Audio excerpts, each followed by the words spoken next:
Hello, my name is Joe Van Wyk and welcome to my channel. You're watching Screenplay Essentials and this is episode 7, part 1 of a 3-part series that I want to include or finalize this first series with, because all of the stuff that we've learned up until now, it's just a way to showcase the application of what you can do with this knowledge in different other sort of mediums. In this episode, I'll be talking about Trilogy, how to develop your character over a trilogy. And the second one will be character development in a series. And in the third one will be a bit of an exploration in the gaming world, the gaming industry, developing characters for a game. For episode 1, we'll be talking about trilogies. And it's often a very famous or popular question that a lot of writers or young writers ask is, how do we develop a main character over a trilogy? And I remember when I was a film student more than a decade ago, I used to ask that question and my lecturers couldn't answer me. And it's sort of stuff that I had to figure out myself. And it's worth knowing what to do when you get yourself in that opportunity when you can create a trilogy, and what do you do with your character in its continuation over a longer story, or whether it's a serial type of situation. Just an important note as well, when going through these next 3 episodes, that it's almost like a continuation of episode 3. So please have a look at episode 3, watch episode 3 as I go into depth with the character arcs, the traditional arcs and the ladder arc, because I'll be using that terminology in the next 3 episodes so that you don't get confused when I say level 3, level 1, and you don't know what I'm talking about. So please have a look at episode 3 first, and then episode 7, part 1, 2 and 3 will definitely make more sense. Now, first of all, let's just quickly understand what a trilogy is and what makes a trilogy, what is the basic components of what a lot of experienced writers understand or know about trilogies and how it can help you see the bigger picture. Obviously, trilogies, as we know, it's a series of 3 films that is connected either by a continuation of one story, like The Lord of the Rings or Star Wars. It's one story that it's being told over 3 films, or when you get a type of serial character that features in separate films with their own unique villains and sidekicks. Then you have a trilogy that's based on thematics, like the famous 3-color trilogy, the blue, red and white one, where you have a thematic device that's been shown across 3 films. Now, it's very important to understand that a trilogy is more about a directorial authorship than a writing thing, because you can have 3 different writers on a trilogy, but what makes a trilogy is you have one director or one person in charge with a crystal clear vision that takes that visual design and visual narrative stay consistent throughout the 3 films. That's essentially what makes a trilogy. A trilogy is more about a directorial thing than a writing thing. If you're trying to tell one story over 3 films and you include 3 different directors, you create a complete and utter mess. And we only can see with the latest sequel trilogy of Star Wars what happened there, where different creative minds became involved in one project, in one story, and one person wanted to do this thing, and the other person wanted to do that thing, and it just became a complete mess and essentially destroyed the franchise, in my own opinion. So I just like to bring attention to something that is well known. It's a bit of a magnifying glass effect or approach. When you zoom into the smallest part of a film or story, you get a scene. And we all know a scene needs to have a beginning, middle, and end. And generally, the rule of thumb is you always start late and end early, but it has a beginning, middle, and end. And that's usually the structure within a scene. Then when you zoom out, you have a sequence where you have, if it's one little sequence, you've got a beginning, middle, and end. And if you're working with a cause and effect pattern, which is very important, you can create a cause with a 3-act structure and an effect with a 3-act structure. And this pattern you can keep on going in how you move the plot forward. Then if you zoom out, each act, if you're looking at the film itself with Act 1, 2 and 3, each act has also its own beginning, middle, and end. Act 2 would be divided in two halves, like 2A and 2B. And usually what happens with 2A and 2B, it's often a two-act structure with A and B. But you can also go deeper in and creating A with a three-act structure in A and a three-act structure in B. And obviously 3 also has its own beginning, middle, and end, the building up, the climax, and then the denouement. Then if you zoom out, you have your 90-minute film or your 120-minute film or your 3-hour-long movie, and that obviously movie has the act 1, 2, and 3 in that one movie. Then when you zoom out more, you get your trilogy. If you, whether it's a continuation of one story or if it's a serial like the Indiana Jones franchise, you have the first movie represents Act 1, the second movie represents Act 2, and the third movie represents Act 3. The reason why this is because Act 1 is famously known for the ordinary world, the Act 2 is famously known for the extraordinary world, and Act 3 is known as the intrapersonal world. And even though you create your ordinary, extraordinary, and intrapersonal worlds in one movie, you can also reflect that in a trilogy. Indiana Jones franchise, for example, the first 3, the ordinary world in which Indiana Jones finds himself in trying to find the lost ark. He's a professor. We see that establishment of his world and what he does and what he's trying to achieve. The second movie is where we see him, if I remember, in India, where he tries to find the gem for that village, and that whole spookiness of the Temple of Doom, the heart and all that occult type of thing. That's the extraordinary world. And the third movie with the relationship between him and his father, that is the intrapersonal world, and how you can see how it zooms into that characteristics. Then if you zoom out again, you get your 5 movies. That's called a pentology. That's essentially like the Pirates of the Caribbean did a pentology. I think they did want to do a hexology, a 6-movie type of structure, but they screwed over Johnny Depp. Don't know if they will ever get him back, but that story is with that character is like a 5-movie, a pentology, and then a hexology is 6 movies. And then when you zoom out again, you've got your enneology, which is 9 movies. This would be like your Star Wars is probably the only one that has done 9 movies with regards to the one type of family. Even with enneology, you see the Act 1, 2, and 3 very clearly, where the prequels is an ordinary world. It's still innocent and naive, and the Sith is still a mystery. And how Act 1 ends is how Anakin becomes Darth Vader. Then the original trilogy, which is the extraordinary world, everything's upside down. There's no more Jedi. It's a pull between light and dark, and Luke saves Darth Vader at the end of the Act 2. And then Act 3 would be the sequel trilogy, and this is where the train pretty much falls off the tracks, but they still adhere to the principles of the intrapersonal world in Act 3. You still have that moment where, when Rey and Kylo has that interactions with one another, it's intrapersonal. With everything that went wrong, you still have that Act 1, 2, and 3 in a completion of how you structure these films. So when you design your trilogy, whether it's a trilogy, a pentology, a hexology, you should have an understanding of how the acts work, and it's essentially a beginning, middle, and end of how we tell stories.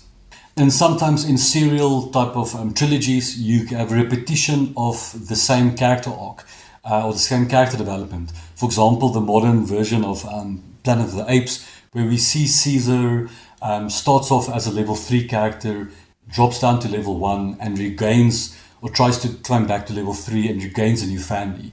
This 313 is in the first film, the 313 is in the second film, and the 313 is also in the third film. So you can repeat the same character development and tell a different story each time, and there's nothing wrong with that. You don't have to go up and down in each film or each different film. In other films, you do get that, where a character may change to have a change arc in the first film, have a growth arc in the second film, and the third film might have a rise and fall or a positive static arc. Or they have one character development that goes throughout the entire trilogy. So you can see how the character arcs can also fluctuate between the the films in which a character moves forward. So it all depends on what your goals are and what you plan to do with the trilogy. If you have 3 movies that fit together, whether it's a thematic base or whether it's one story that you're telling, or whether it's a character persona that is going over and doing the same thing. Maybe it's a cop genre, or maybe it's a cowboy, and you have that same cowboy doing a different thing in a different film. For example, the Sergio Leone cowboy western trilogy, the Good, the Bad, and the Ugly, A Fistful of Dollars or A Few Dollars More, those type of things can be seen where the persona of the cowboy is repeated throughout a set of 3 films. Now, there are 3 things to consider when dealing with one story, as like Lord of the Rings. When you're writing one story, you have to be considerate about how your character, your main character, especially your main character, how they begin and end in each movie. And that can help you, from the beginning, help you guide what you need to do in those 3 films. And you can use the ladder arc with that. If your character in the first movie is a level 1 isolated character, and they find the connection at level in the first movie, so it's 1 to 2, then you know that, okay, the movie ends on a 2, so you can't go to 1 again in the second movie.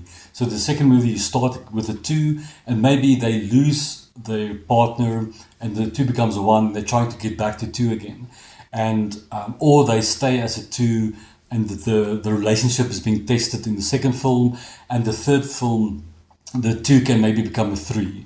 Or the 2 becomes a 3 and then falls down to a 1 again. The second thing that you need to be aware of is the themes and the style in which you tell the story, because those things can have a deep impact on your main characters. The themes in Lord of the Rings have a lot to do with greed and selfishness, and you can see how greed and selfishness has a strong impact on how the characters behave and how the characters develop throughout the story, and how it creeps into almost everything. The themes and style definitely plays a big part in developing those 3 films. And like I said, usually it's a directorial thing that often handles those creative components. But when you're writing 3 movies, just know that you can play around with that, the themes embedded into the story. With regards to style, if it's technical or creative, directors will often take charge in that approach. Then the third thing that you need to also remember is the character's flaws, how the character's flaws are tracking over the baggage that they take over to each of the movies. If they solve their flaws in the first movie, you don't have a story for the second movie, and you don't have a story for the third movie. So it's important to understand that if there's a bigger flaw for the character to solve themselves, or the conflict that they're trying to overcome, is how you break that apart over the 3 movies. And maybe you can solve the first flaw in the first movie, the second flaw in the second movie, and the third flaw in the third movie. But it's important to understand that your character's progression in there, whether it's a change arc or a growth arc, or even a positive flat arc like a serial character, how they take their attributes and their psychology and their wounds or their armor and their essence, how they take all that stuff over to the second film and the third film. Do they resolve their wounds in the third movie, for example? The Matrix trilogy is also a beautiful case study of what happens with the character, in which the character starts off as an isolated character, level 1. He finds a new family, level 3, and in the second movie, he's essentially just a level 3. He doesn't necessarily improve. He becomes better in the end of the movie, but he stays positive flat in the second movie. And in the third movie, which is the interpersonal world, which he becomes a martyr, essentially, where the level 3 becomes a level 4, and how he sacrifices himself for the greater good. And so you can see that it doesn't have to be up and down every movie. You can have one movie where the character stays a positive flat, because you already went through a lot of changes in the beginning, positive flat, and then the last set of changes in the end, whether it's rising up or falling down, whichever way, or reverting back to a previous state.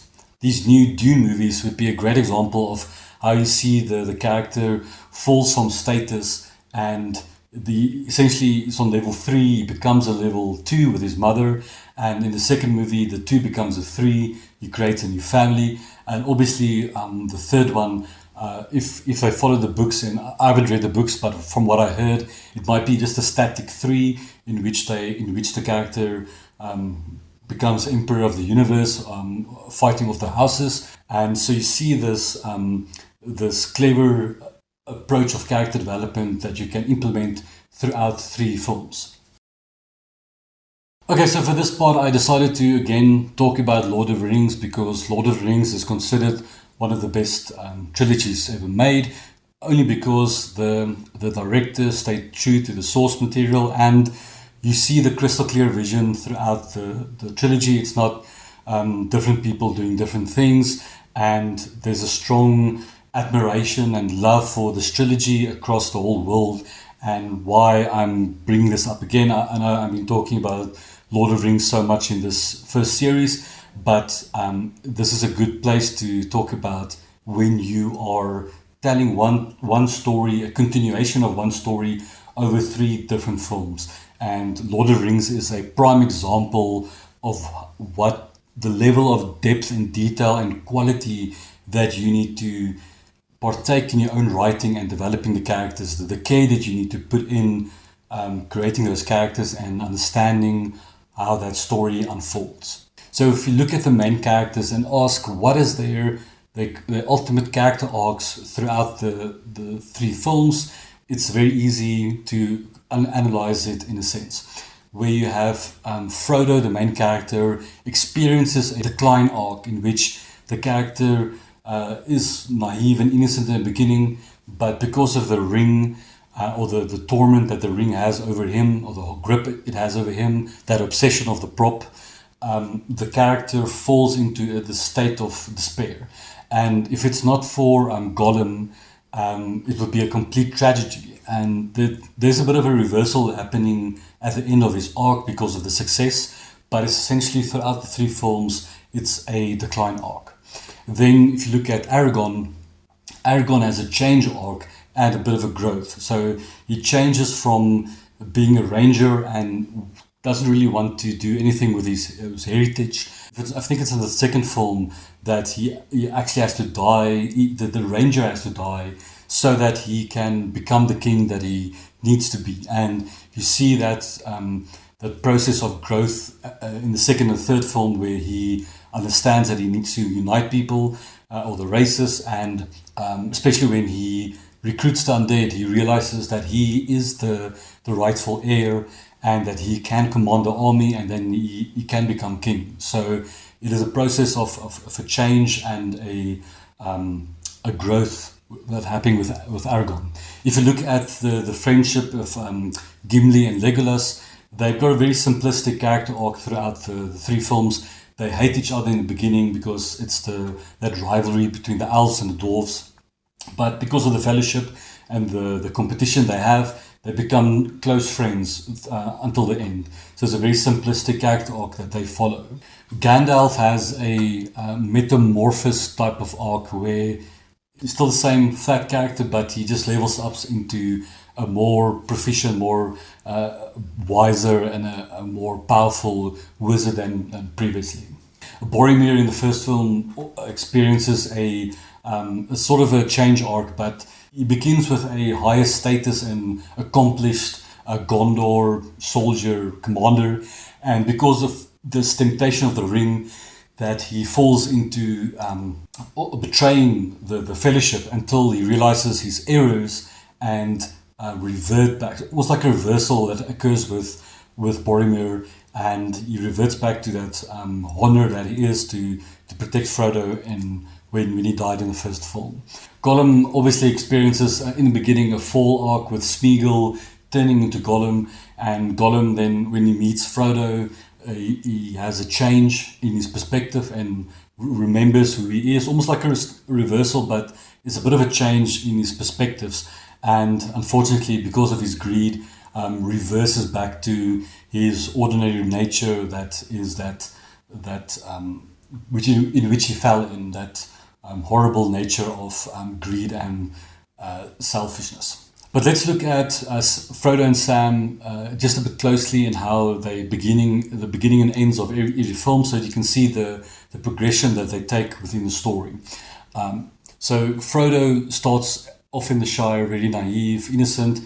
He's in level 3. He's got his family, and throughout the first film, you see how he gains a new family with the Fellowship, but he stays on level 3. He actually becomes a 1, but then Sam jumps into the river or the lake, and that he rescues Sam, and then the 1 becomes a 2. So he falls down from 3 to 2 and ends the movie on a 2. Then the second movie is where we see the 2, the level 2 character finds Gollum. And it's not necessarily level 3 because it's a deceptive level 3 because they obviously don't trust Gollum. And throughout the movie, they do change Gollum's heart. So he becomes a sort of a 3, the companionship. But because of that, it's a deception. As we see in the end of the movie, how Gollum thinks he betrayed him. And so it's a loose 3, if I would say. Then in the third movie, the character that is a level 3 becomes a dead stop on 1 because he kicks out Sam and Gollum betrays him with a spider. He just made a bad choice and a bad mistake. That level 3 becomes a 1, and that 1 then becomes a level 2 with Sam returning and rescuing the day and solving that conflict. So even if you zoom out and you see the character is declining in its natural overall arc, you can see these small little arcs between in each film and how they either go up or down. It can help. It just shows them how they or build themselves up or break themselves down.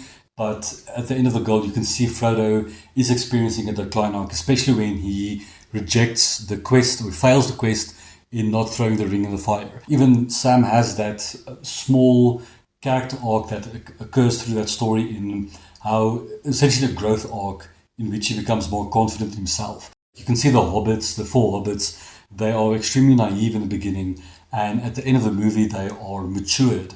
And that is the point of the hero's journey. The hero's journey are flawed.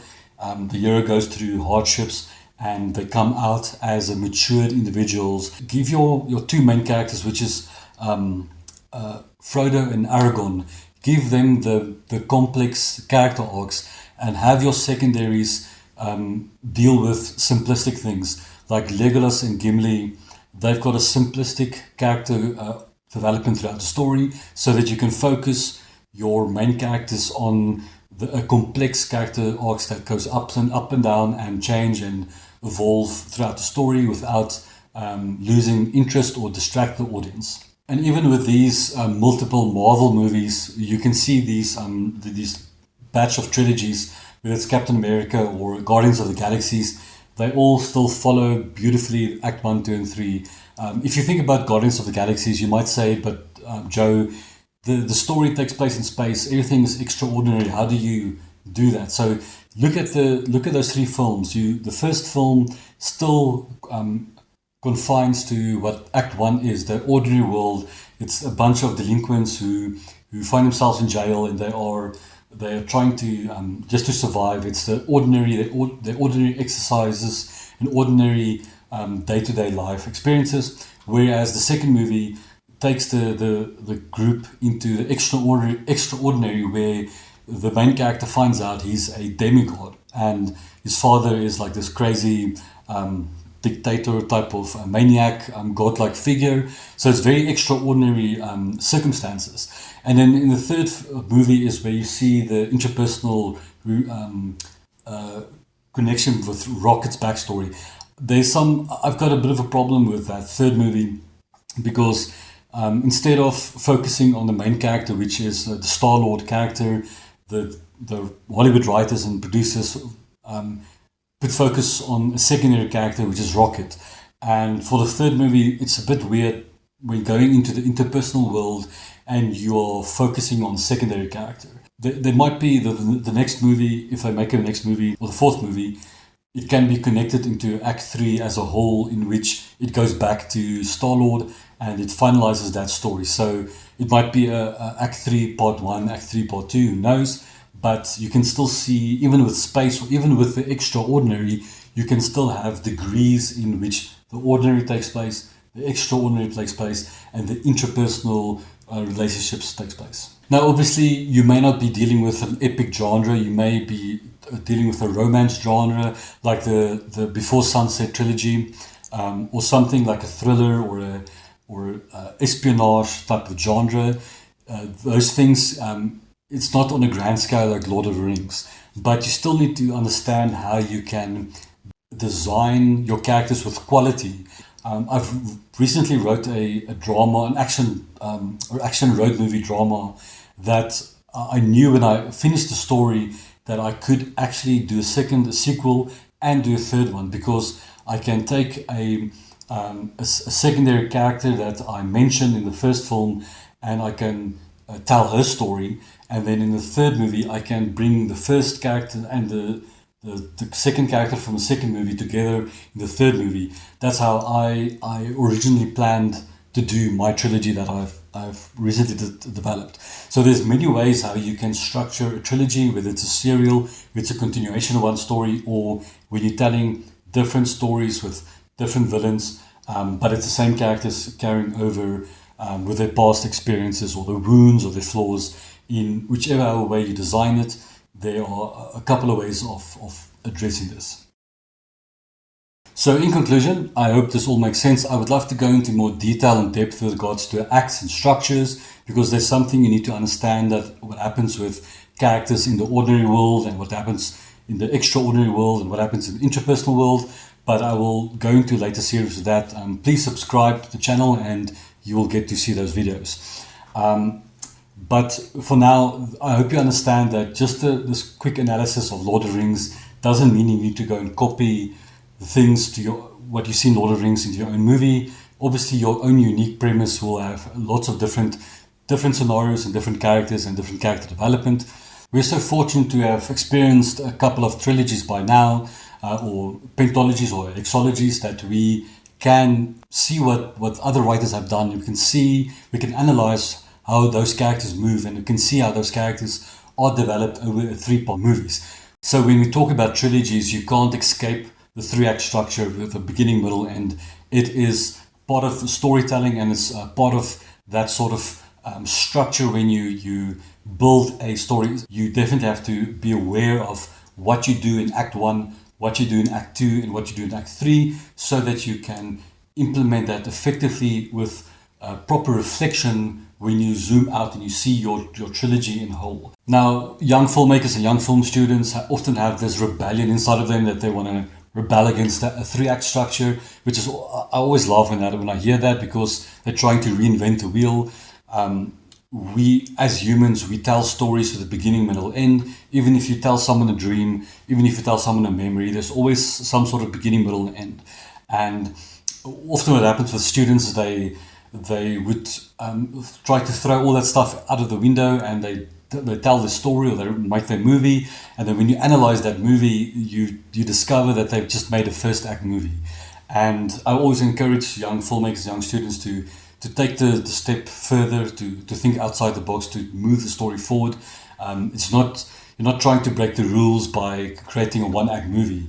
Rather, utilize the rules, or utilize the foundations of storytelling, and create a compelling first, second, and third act in which you engage your audience. If you're fortunate enough to be your own writer, director, producer, working independently on your own trilogy or for a studio, you can sit down and design your characters with quality by using these foundations, implement them in their psychology, and use the ladder arc, as I've explained in episode 3, to your disposal in how the characters physically move through these movies. It's a beautiful way to create character development and character arcs. And in the next episode, I'll be talking about character development over a series. So please stay tuned, like and subscribe, and I'll see you in the next episode.